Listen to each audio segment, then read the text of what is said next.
Olá pessoal, tudo bem com vocês? O objetivo desse canal é o estudo das disciplinas de Física e Matemática. Hoje nós vamos falar do movimento não vertical. É muito importante que o aluno, antes dessa aula, tenha assistido a aula sobre a cinemática vetorial. Na descrição desse vídeo, eu deixo um índice que remete o aluno diretamente aos tópicos específicos de seu interesse, inclusive a parte que trata da resolução de exercícios.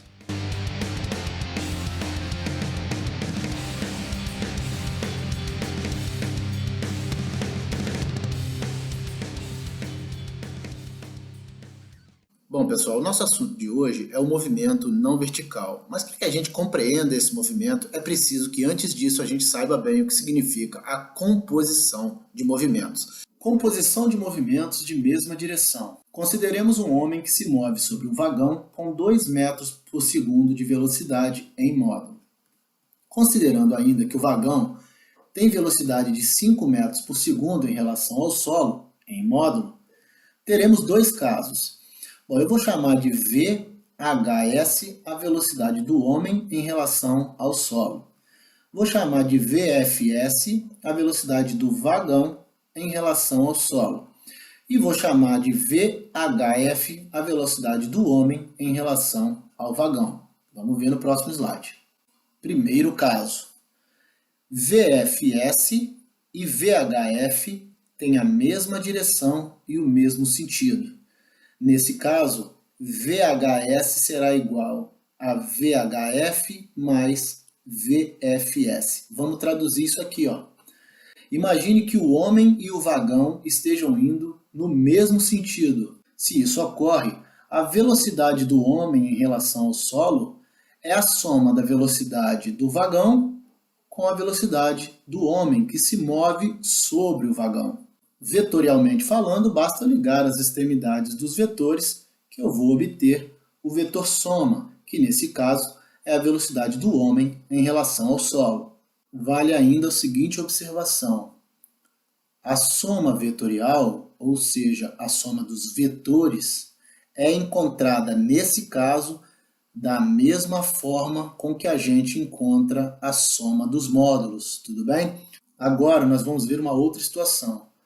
Quando os movimentos têm a mesma direção, mas sentidos opostos, ou seja, o vagão está indo para um lado e o homem está indo para o outro, mantendo, claro, suas velocidades, a velocidade do vagão de 5 metros por segundo e a do homem de 2 metros por segundo. Observe que a soma vetorial é encontrada exatamente da mesma forma como nós vimos no primeiro caso, somando os vetores. Mas o valor do módulo é encontrado de maneira diferente. Se o vagão se move para um sentido e o homem se move no sentido oposto, eu encontro o valor da velocidade do homem em relação ao solo, fazendo a subtração da velocidade do vagão pela velocidade do homem. Graficamente, somar vetores que têm sentidos opostos é unir a origem de um à extremidade de outro. E fazendo isso, vai me sobrar esse vetor que está em azul aqui, que é a velocidade do homem em relação ao solo. Mas acontecem situações em que os movimentos têm direções que não são iguais. É esse caso aqui, né? Nós temos um vetor que não é paralelo ao outro, logo eles têm direções diferentes. E como é que eu faço para encontrar a soma vetorial deles mesmo? Basta unir, né?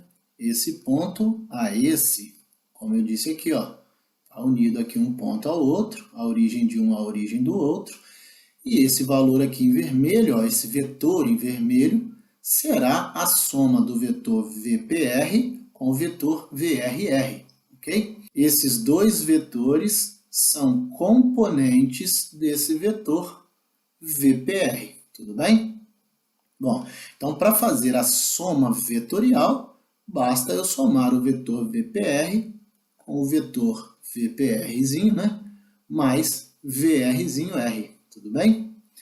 Bom, em módulo, a gente usa a lei dos cossenos para encontrar o valor desses vetores, né? O valor numérico, né? Desses vetores. Considerando que aqui seja o nosso ângulo θ, ó, tá certo? Nosso ângulo θ, nossa resultante ao quadrado é igual à soma dos quadrados das componentes, mais 2 vezes a primeira componente vezes a segunda, vezes o cosseno desse ângulo θ. Eu digo sempre para os meus alunos que é muito fácil a gente compreender o porquê que essa resultante aparece na composição dos movimentos. Imaginem vocês que a gente tem aqui um rio, ó, com 2 margens, e que eu tenha uma pessoa de um lado da margem e outra pessoa do outro lado da margem do rio, tudo bem? Segurando cada uma corda amarrada a uma pequena canoa lá no meio do rio, ok? Então a corda está para cá e a outra corda para cá. Se ambas puxarem essa canoa com a mesma intensidade, a canoa não se deslocará nem para uma margem nem para a outra. Ela se deslocará no sentido da força resultante. Tudo bem? É por isso que essa resultante aqui em vermelho aparece quando a gente tem as componentes nessas direções. Tudo bem?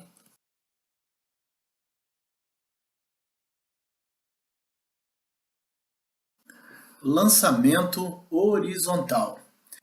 Caso uma partícula seja lançada de um ponto próximo à superfície da Terra com velocidade inicial v0 horizontal, desprezando a resistência do ar, ela fará uma trajetória como a da figura abaixo.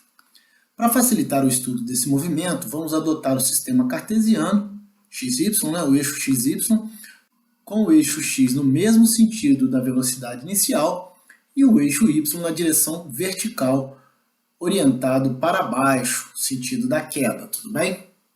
Então a gente percebe aqui, ó, o que foi dito aqui em cima, qualquer partícula lançada horizontalmente próxima à Terra, desde que, claro, desprezando-se a resistência do ar, ela adotará essa trajetória, né?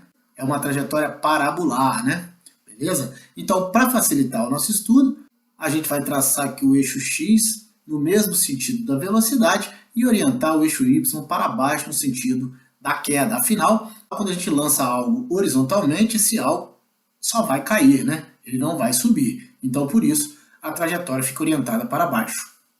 Pessoal, considerando aquela trajetória que a gente viu no slide anterior, ao lançarmos um objeto, uma partícula, horizontalmente, passado um determinado tempo, ela vai assumir a posição P. E nesse momento em que ela assume a posição P, a gente pode compor sua velocidade horizontal Vx e sua velocidade vertical Vy, sua velocidade de queda, na resultante V.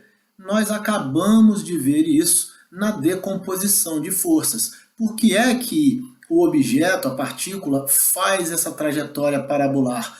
Exatamente porque essa trajetória é a composição das componentes Vx e Vy. Então, como eu dei lá no exemplo das pessoas à margem do rio puxando a canoa, a partícula não se movimenta nem na direção de Vy, nem na direção de Vx, mas sim na direção da resultante V, que é a composição das componentes Vx e Vy. Com essas observações iniciais, a gente já pode tirar 2 conclusões aqui muito importantes. Primeiro, o movimento de lançamento horizontal ele é composto por 2 tipos de movimento. Um movimento horizontal e um movimento vertical. Nós vamos ver logo adiante que esse movimento horizontal é o movimento uniforme. E vamos ver que o movimento vertical é o movimento uniformemente variado. Outra importante observação que a gente já tem nesse início é o seguinte: se o movimento horizontal é um movimento uniforme, logo a velocidade horizontal, aqui chamada de Vx, será igual à velocidade inicial. Isso porque no movimento uniforme a velocidade é constante. É exatamente isso que está dizendo aqui, ó. Como a aceleração da gravidade g tem direção vertical, apenas a componente Vy é variável. A componente Vx permanece constante. Em outras palavras, o movimento de queda do corpo sofre a ação da aceleração da gravidade. e isso faz com que esse movimento de queda vertical seja um movimento uniformemente variado. Como eu já adiantei aqui no nosso slide anterior, concluímos que o movimento dessa partícula pode ser descrito como a resultante da decomposição de dois movimentos retilíneos e ortogonais. Ser ortogonal significa formar um ângulo reto entre si, ok? Um movimento horizontal uniforme, ou seja, o movimento horizontal é um movimento uniforme e de velocidade constante. Claro, o movimento uniforme tem velocidade constante. E um movimento vertical uniformemente variado de aceleração constante g e velocidade inicial v0y. Ou seja, como o movimento vertical está sujeito à ação da aceleração da gravidade, ele é um movimento uniformemente variado. Tudo bem?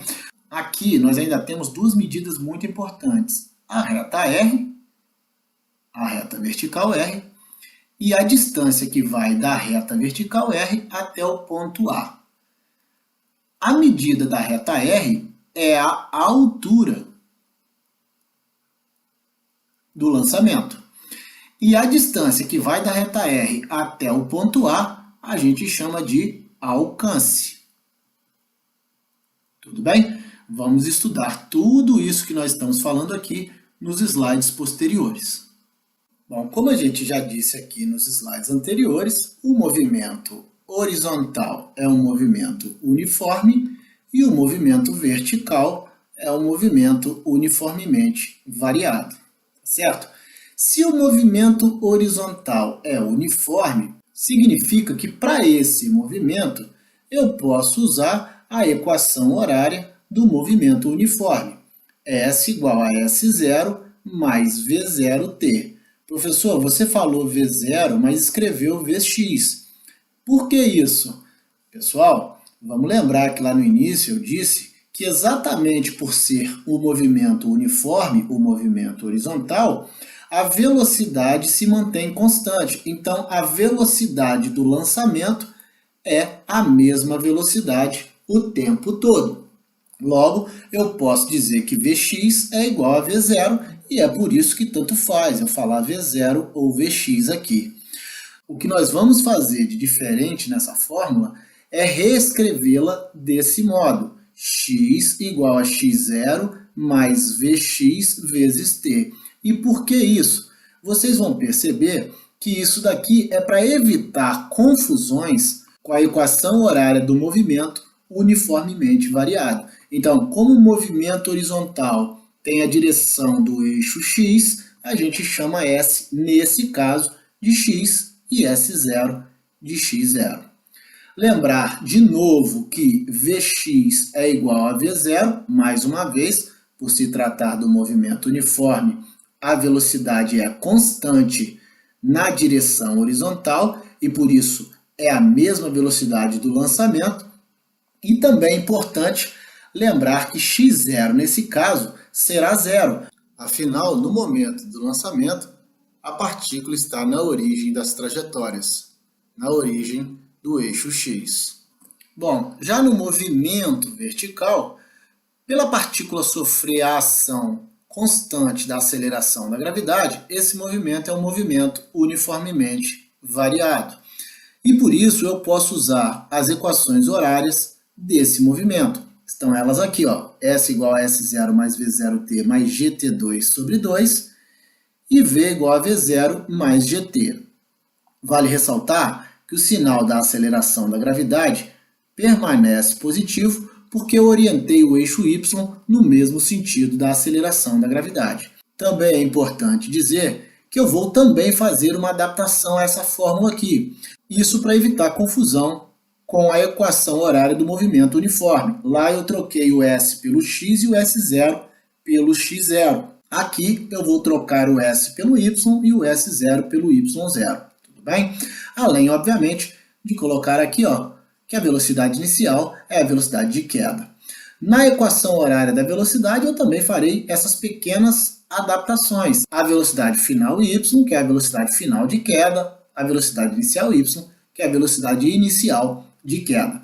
Duas informações aqui são muito importantes. A velocidade inicial de queda no lançamento horizontal é sempre zero. Professor, por que isso? Nós vimos no lançamento para cima que ao atingir a altura máxima, a partícula tem que zerar o seu movimento para começar o seu movimento de retorno, de queda.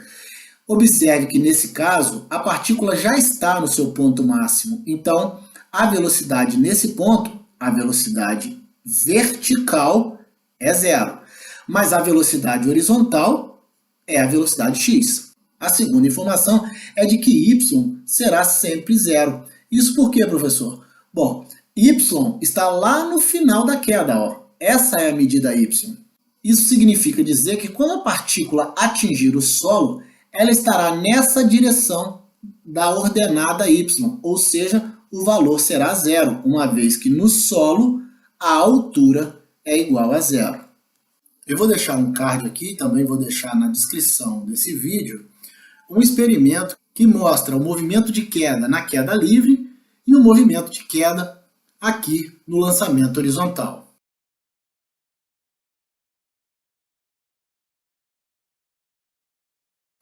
O segundo caso de lançamento não vertical é o lançamento oblíquo. Então nós temos dois lançamentos considerados não verticais, o lançamento horizontal e o lançamento oblíquo.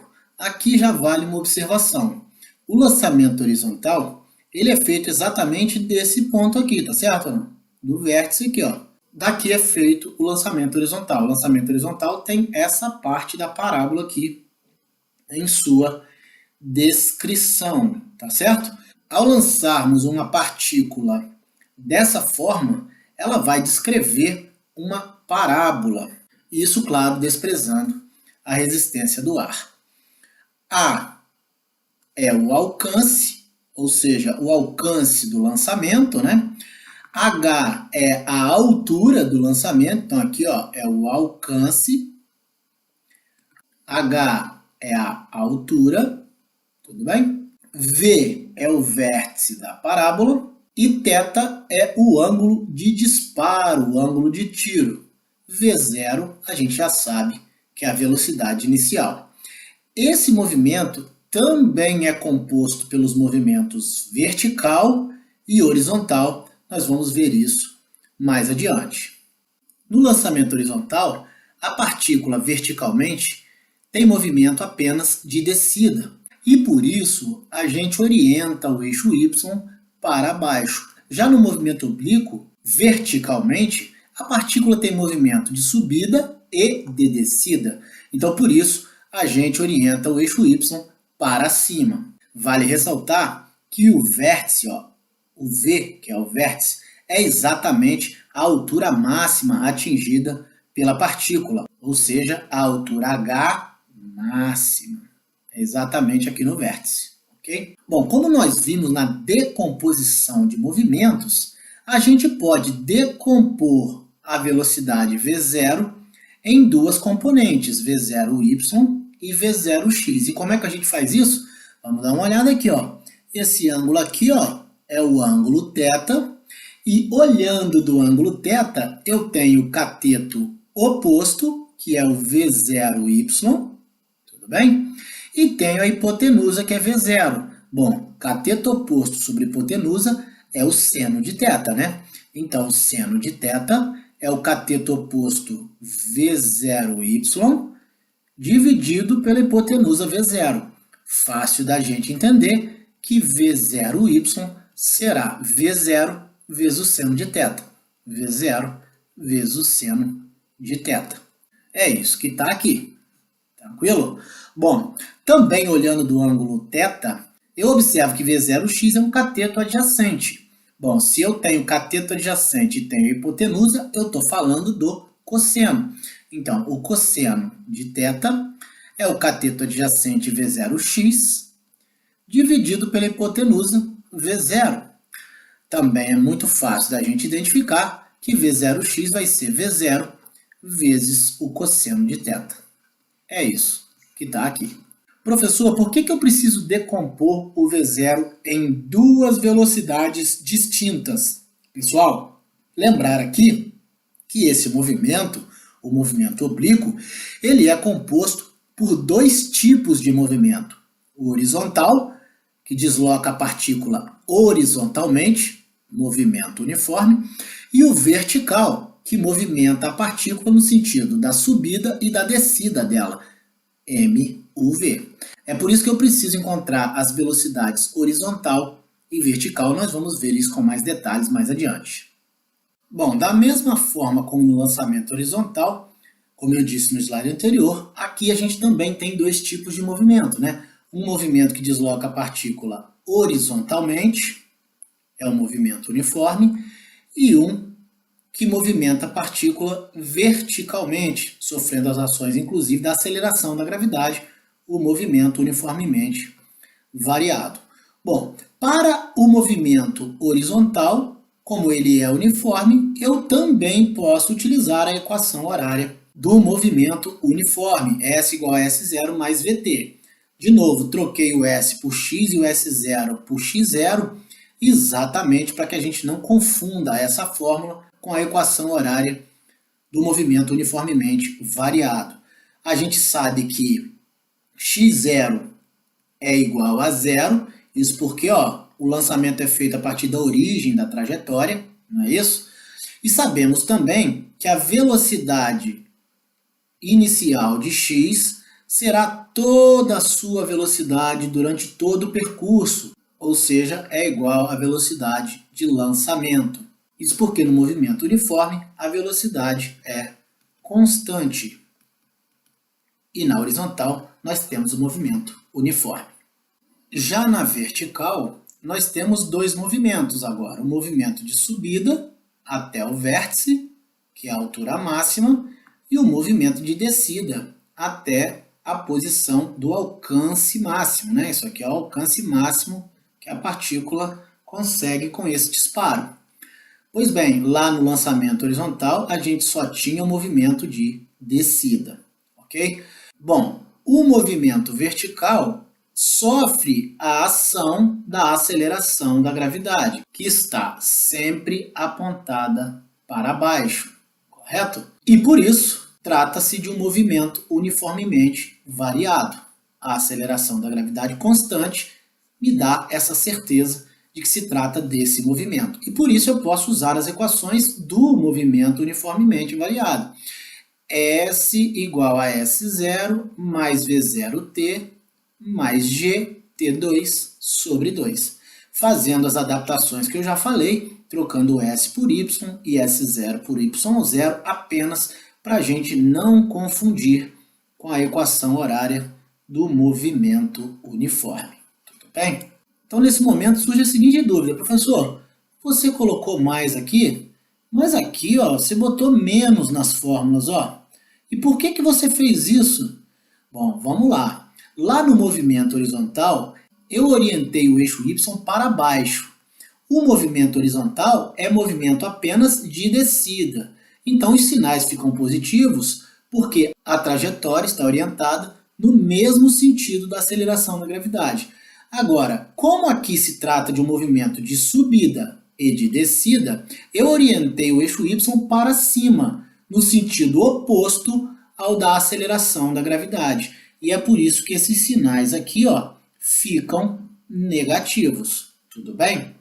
Outra diferença aqui é que o y0 é igual a zero. Lá no movimento horizontal, o y0, ou seja, o ponto onde a partícula vai começar a descer, é o valor da altura máxima, exatamente o valor da altura máxima. Afinal, o lançamento vai ser feito de cima de algo, né? De uma altura h. Já aqui, o lançamento é feito do solo, então, por isso, o lançamento é feito a partir da altitude zero. Tudo bem? Bom, como y0 é zero, eu posso escrever a fórmula sem esse zero.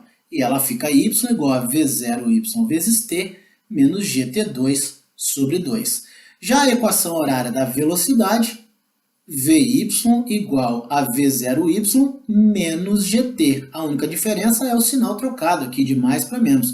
E por que esse sinal aqui é menos? Mais uma vez, aqui nós orientamos a trajetória para cima, sentido oposto ao da gravidade. Bom, para finalizar o lançamento oblíquo, vamos para mais algumas informações complementares que também são de extrema importância. Aqui a gente vê algumas fórmulas que nos dão, de forma direta, os valores do alcance máximo, da altura. Nós vamos ver no próximo slide o tempo de voo. Ainda que o aluno não consiga memorizar essas fórmulas, as equações horárias da velocidade do espaço do movimento uniformemente variado e a equação horária do espaço do movimento uniforme são capazes de nos dar todos esses valores. Agora, é óbvio que a memorização dessas fórmulas fará com que o aluno chegue a esses resultados de forma mais rápida. Bom, então vamos lá. Para definir o alcance do disparo, basta eu fazer a velocidade inicial ao quadrado vezes o seno de 2 vezes o ângulo de disparo dividido pela aceleração da gravidade. Para um disparo onde o ângulo é de 45 graus, o alcance máximo pode ser obtido por alcance máximo é igual a velocidade inicial ao quadrado dividido pela aceleração da gravidade. Pessoal, o alcance máximo de um disparo ele é sempre obtido quando o disparo é feito sob um ângulo de 45 graus. Com isso, a gente chega à seguinte conclusão. Muito importante essa informação. Olha aqui. O alcance de disparo de um ângulo de 30 graus é o mesmo alcance de disparo de um ângulo de 60 graus. O disparo de um ângulo de 40 graus vai ter o mesmo alcance de um disparo de um ângulo de 50 graus. Um ângulo de 25 graus, um disparo feito de um ângulo de 25, vai ter o mesmo alcance de um disparo de um ângulo de 65 graus. O que a gente está observando aqui? Que quando os ângulos são complementares, eles têm o mesmo alcance. Professor, o que são ângulos complementares? São ângulos que somados resultam em 90 graus, tudo bem? Então todos eles aqui somados, vai me dar um valor de 90 graus. Então quando os ângulos são complementares, o alcance é o mesmo. O que acontece? Quando o ângulo é de 30, ele vai ter uma altura menor do que a altura atingida quando o ângulo for de 60. Mas o alcance será o mesmo. O mesmo vai acontecer com os demais. Então, é por isso que o ângulo de 45 tem maior alcance. Por quê? 45 mais 45 dá 90.